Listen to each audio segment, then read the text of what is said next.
Aaron Cantu here with President of Golden Boy Promotions, Eric Gomez. Thanks for taking the time today, Eric. Thank you for having me. Now, Jaime Munguia is moving up to 160 to face O'Sullivan. Is this a barometer fight for him in efforts to see how he does at this new weight class? Yeah, obviously it's he's been fighting at 154 for a long time, and he wants to move up and challenge the big boys at 160. Definitely. And since he's moving up for this fight from 154, does that mean he's going to vacate the WBO at 154? Yes, he is. He's going to start campaigning at 160. Cool. And how do you think he will feel at this new weight? Do you think it'll give him some more power? I think so. He's a big kid. When you meet him in person, you don't realize how big he is. He's really tall. He's about 6'1", 6 feet, 6'1". So he's a big kid, and he's been really struggling lately to get down to 154. So what happens to these fighters, especially the young ones, as soon as they move up in weight, they feel so much better. They feel energized again, stronger, faster. So I think it's going to be good for him. Interesting. You don't want to keep a young kid from growing, obviously. Yeah, no, that it depletes his energy, his power. When you squeeze them down in weight, there comes a time when they're not really losing any more fat, or there's all there is muscle now. And when you try to squeeze them down in weight, you start losing muscle, and that's when they get weak. What do you expect from him in this fight against O'Sullivan?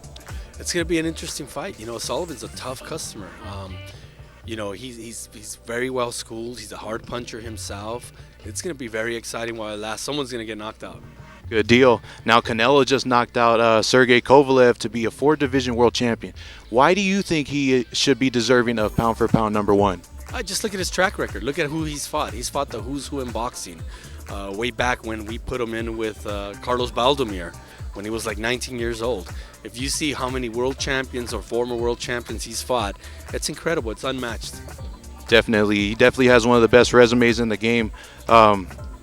Now, there's been a lot of talk on social media. I got to ask you what you think about this. What do you make of all the talk that the Kovalev fight was fixed? That's ridiculous. That doesn't exist. Without money or politics involved, who as a fight fan would you like to see Canelo get in the ring with? Wow. Triple G. I mean, those were because of the styles. Those were both, two very good, tough, very close fights. And the fans love it because of the styles. It was all action. It was back and forth. Both guys landed big punches. They're just exciting fights. They match up very well. So you would like to see him in a trilogy against Triple G? Yes, I would. Good deal, good deal. Now I got to get your take because you're a prolific person in the sport. What was your reaction to Deontay Wilder stopping Luis Ortiz in the 7th with one right hand? We worked with Deontay for 31 fights. There's no secret that he's a big puncher. When you fight him, you always have to look out for that right hand.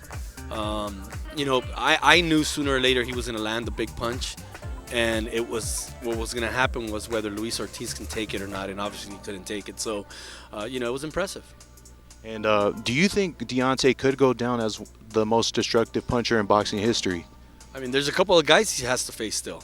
He still has to face Joshua. He still has to face Ruiz.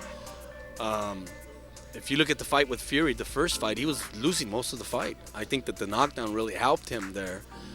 But, if he could get past those 3 guys, of course, why not? Good deal. Last question. I mean, I talked to you about it before. You believe Ruiz may have Joshua's number. Do you think this fight goes 12? I don't think so. I think someone's going to get knocked out, and I'm leaning on Ruiz. I just feel that he has the style to beat him. You just think he has the perfect style to match up against Joshua and his skill set? Well, what it is because of the height difference. He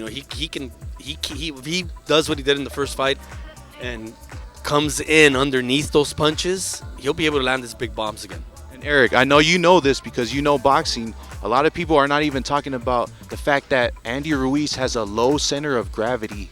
He stays low and he counterpunches. But having a low center of gravity is something a lot of heavyweights cannot account for, considering there's not too many guys his stature. Same as Mike Tyson. Mike Tyson did the same thing when he fought the bigger guys. That's what made him so great. Same as Canelo. A lot of guys are taller than Canelo. You got to be careful with those guys because they know how to come up from underneath and land their big punches. They're not trying to land from outside, from too far away. So, I mean, that's why I give Ruiz, I give him the edge in the rematch. Good deal. Thank you, Eric. Appreciate you. Thank you. Thank you, sir.